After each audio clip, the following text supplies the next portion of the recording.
Hey guys, welcome back. This is part 4 of this conversation. It's called Always On, and it's a conversation about church and media and where the intersection of that is, especially in this COVID times and what churches are doing, being forced to go into the digital space. We're trying to figure out some important questions that churches need to be thinking about and answering in this season. I'm back with my boy, digital enabler, digital evangelist number 1, Mr. Mental Digital Shift. I like that thing, by the way. Three words, people, mental digital shift. So, Richie, let's continue. It's such a good conversation. I'm really, but then if you haven't caught the rest of the conversations, please make sure you go onto our YouTube and you'll be able to see all our different conversations. But this is part 4. We're talking about Nyashinsky in part 3, and we were saying this guy did this culturally iconic thing, and he had maybe about 20,000 gadgets streaming in. Now, churches are keeping track of their numbers, and every edition I say 1,000 watts. We've done this report for 20 different churches and what they're doing online, and it's available at 1000watts.com. You can go. We'll make reference to it as we go along throughout all our different parts of this conversation.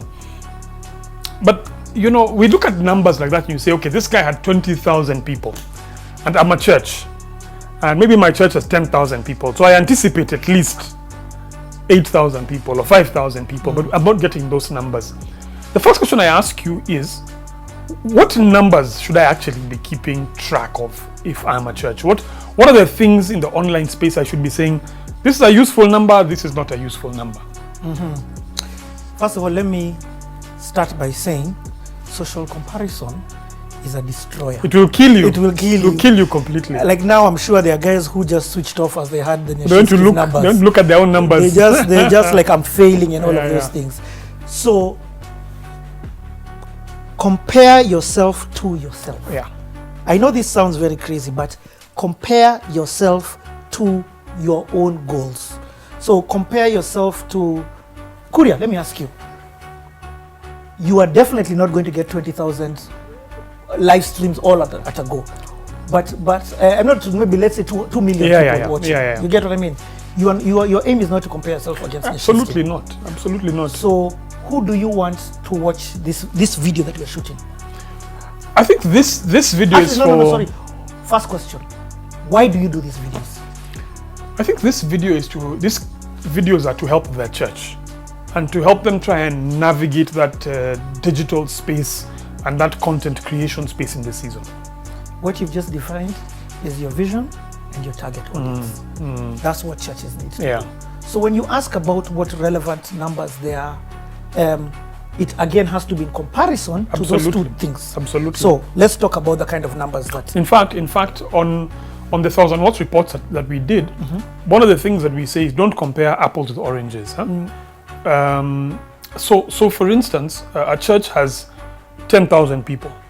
You have 2,000 people. Your numbers will be different. Of course. Obviously. So in fact, one of the things that we say is one of the better numbers to compare yourself when you look at your online numbers is to say, what were my offline numbers like before? And we call it the digital conversion ratio. How many of us, so if I had 1,000 people sitting bums on seats on Sunday. On a regular Sunday before COVID. Yes. What is acceptable for me in the digital space? If I convert 1,000 of those into the digital, that's 100%. So I might have 100 people streaming in and I have 100%. Someone else will have 5,000 people streaming and he only has 20% of his congregation. Who's successful? But before even, because I think there's a conversation there about vision. Yes. But I actually want to ask a practical question so I'm on my Facebook, I'm on my YouTube. What should I be looking at in terms of numbers? Okay, so number 1, look at the people who are the constant. It will show you 3 people watching, 9 people watching, so 1,000 people watching. Your peak, your live views, your peak live your live views. That shows you the people who are on their devices at that moment watching. If it's a live stream, it will show you that. So that is one number that's good, because it's literally the people who would be seated on Sunday. That's like literally counting the bums on seats on Sunday in the church. I can see 10 people right now. Yes. Yeah. However, that number alone It doesn't give you the whole picture. Yes, it doesn't give you the whole picture, because there's some people who will come in at the sermon, there are people who will come in at a different, remember, it's like having people walking in throughout the whole service. It's not that everybody's there at 9. But that even would be a good number to see how many people are there in the beginning. You know what I mean? Yeah. As compared to, how many people are there the first 10 minutes of the service. You know what I mean? Okay, so that's one number to count. Yeah. Secondly, engagement. Engagement means people who are commenting, or even you can see there 72 people have shared. 3 people have shared. In fact, with engagement, I say on the lower end of engagement, you've got likes, which is the easiest thing, which is just a click. And then as you go on, you have to count the number of comments. But not just number, also the type of comments, because you don't want guys just saying amen, amen, amen. You want people who are engaging. But amen is still good. No, it is. But what I'm saying is, in the middle, you're counting there your comments and looking at the quality of your comments. But on the high end of engagement is shares.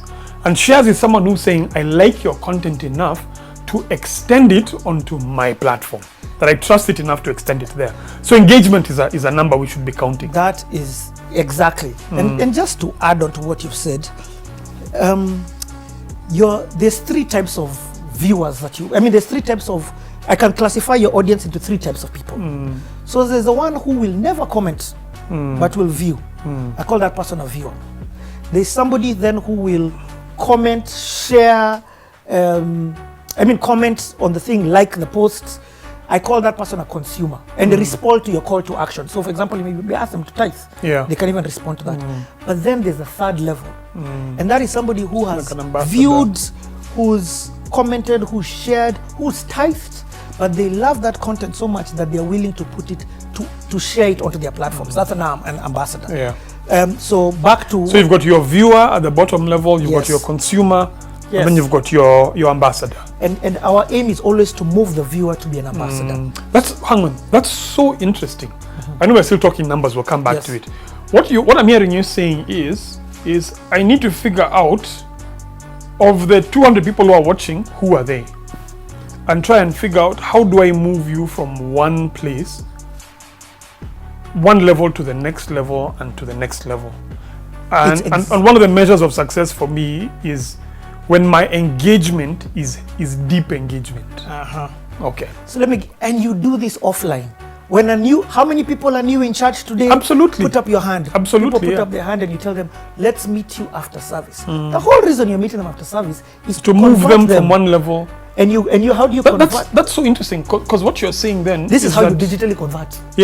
What you're saying is, in a sense, digital has, I hate to use the phrase, flattened the curve in a sense, where everybody has been reduced to either a viewer or a consumer. And that even in this season, the church must be asking ourselves, how do we move people how do we convert them from one level to the next? Exactly. That's so profound. And that takes time. I in the previous video, I talked about Transformation Nation and how I attended this church, which was in America. Not physically, digitally. But how did they move me to the point where I was offering? And now I'm in a different level. And now I'm even on a video talking about being an ambassador of sort. But what I'm just trying to say, there's different stages of your target audience. We're not all together. So coming back to the numbers conversation, what am I looking at that kind of helps me with that? Okay. So you can look at your shares. Shares is a powerful one, especially if you're live streaming on YouTube, on Facebook. You're able to see I've got how many amount of shares that I have. Look at your tags. Because some people may not share on Sunday, but over the week they come back. That's the beauty of digital. By the way, let me say this. So tag your content. Some people may take your YouTube video, put it on Facebook or on Twitter, and tag you. Hey, I really love this someone by. But I think when I say tags, I mean even in terms of hash. So I should have the hashtag. Yes, put a hashtag. Because you can track your hashtags to see how, if people use them, how far your content is going. One of the things that I do every single day, I've got a show on my YouTube channel called Clean the Airwaves. Every single day I go to Twitter and I write Clean the Airwaves. It gives me the list, and I put latest. And then the latest across the world. Anybody who's put those words Clean the Airwaves, I'm able to see. If your church is Mavuno, go right there, Mavuno. Of course, you'll see somebody who's written in Swahili, something to do with Mavuno. But you're able to track and see, okay, on this platform, this is how they're sharing it. So shares is another powerful one. And even where other people tag you. So maybe they've taken someone put it in and I've tagged, I really enjoyed this someone about Yeah. this Yeah, by yeah, this yeah. church. Yeah, They yeah, tag yeah. you. Inboxes, prayer requests.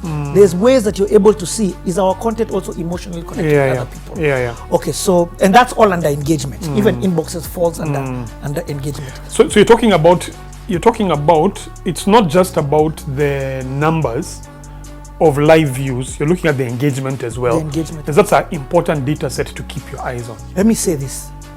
All your videos should have a call to action. This video, shameless plug, the call to action is Download the report. Download the report, and you're able to go and see on this day after this video, this many people download. I've seen churches say, click this link to join our WhatsApp community. So they're able to track and see that. I've seen people say, tithe, give that. So you can see. You're able to say, okay, this is the measurement. Yeah. You know what I mean? So another thing is making sure that you've got some clear call to actions. Yes. And that you're tracking your call to actions to see, am I converting people? Yes. According to, and remember, your call to actions normally fall in line with your vision. Yeah. You get? I think some things that may be worth looking at as well is things like your average watch time. Oh. Because your watch time, because you've got maybe a 1 hour service that you've put on, and the average watch time is 5 minutes, for instance. I was something called where I called myself a digital enabler because I worked at YouTube. And they gave me the title YouTube Enabler. Yeah. Now, one of the things that YouTube told me that blew me at the time was YouTube is not interested in views. We're interested in watch time. Yeah. And I asked why. He said because some people would put a thumbnail. Thumbnail is the picture which people see. Yeah. And that thumbnail, you click on it, but it has nothing to do with that video. So they said no, how we know the content is rich. I could put Beyonce on my video and get clicks. Exactly. Yeah. So how they deem content to be worthy is watch time, and watch time means how long do people watch a video for. So if your video is 4 minutes and people watch it for 2 seconds.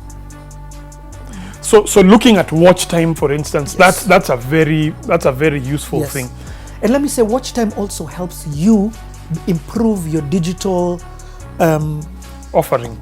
Yes, offering, because you're able to look again and see how come there was, because at the back end of especially a platform like YouTube, even Facebook, it shows you people dropped out here, or it started at this and that's the beauty, because you can ask yourself, what did I say at 45 what's happening? Why are people dropping out? What are they not connecting with? Exactly. That I need to figure out. Exactly. And you can even decide, let me rather than put this at the end, let me put this here, because people, there's all sorts of reasons as to why people may drop off. So it's interesting because as we've been preparing this report for 1,000 Watts, I've had some very interesting conversations with some churches, and I spoke with a couple of churches who are counting views. I spoke to one church that said, oh man, our Facebook video has 3,000 views, and as we're a church of 500, we are reaching so many people. And I thought, and this is why I think knowing what numbers to count is important. Right now, what's happening with social media platforms is that different social media platforms are in a race amongst themselves to get the most number of views. So they make it as easy as possible to get views. So Facebook, for instance, is probably the worst, because Facebook, if you're scrolling on your timeline and a video autoplays for 3 seconds, that's a view. Yep. So I tell people counting views is like counting the number of cars that drive by your church on Sunday. They may not come in, but they drive by, and views just helps you to know how visible is our content, and you can always change that with paid. Yes, you can pay. There's digital advertising. Digital advertising will raise your views. Will raise your views significantly.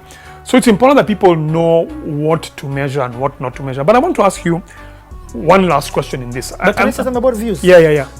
Views is also important, and not just counting them on the day, but count them maybe every, let's say if you launch on Sunday, count them on Saturday. Because there are people who may not watch on Sunday because their kids were on that specific day all over the place, so they missed that, but they'll find time on Wednesday to watch that. I will say though, Richie, in my experience tracking these churches, is that there's a phrase called appointment viewing. And right now, the season we are in with churches, because we premiere our content say for 10 a.m. Sunday, Yes. is that what I have found is the bulk of church, the bulk of your viewership happens during your live stream and then shortly after that. And I'll tell you one of the factors there is, if you went to a video, a half-hour video, the possibility of you just kind of jumping ahead and saying, "Hey, is this interesting? Go ahead. This is not interesting. Move on." When you premiere a video, you have me as a captive audience. Either I stay with you or I exit. So church has predominantly become appointment viewing, where the bulk of people are on Sunday. Now, I'm not saying that views are not important. You don't track your numbers throughout, but your first 24 hours are going to give you probably your most accurate, especially for church services. And the reason for that is because next Sunday you load another church service. Yes. So the content becomes, it expires a little bit more. But now, obviously, you can go back to the content, and that happens. But what I am saying is that the bulk of your engagement is likely to happen within a much smaller window. But you will have viewership. I like what you said, but that's with today's mentality. So today's mentality being, I only put this out at 10 a.m. This time. Absolutely, so absolutely, It's with our current. Yes, we've not. For example, I'll give an example. We've not talked about the video goes live on Sunday, then boosting that video. Absolutely, boosting that the YouTube on Monday. On Monday. So coming back and saying and getting some sort of exponential growth over a period. And then, let me ask you though. I want to ask you, because numbers are important, and this report that we have is all about numbers. Yes. But when we come back, I want to ask you: is numbers the true measure of success? Is that the thing that determines for me whether I'm being successful or not? And I want us to come back to that conversation. It's always on Conversations About Church and Media, and we'll be back for Conversation 5. Before you go, your takeout for this video. Takeout for this one. Stop with the social comparison. Compare yourself to yourself. Compare yourself to yourself. Love it. Love it. Coming up shortly, part 5.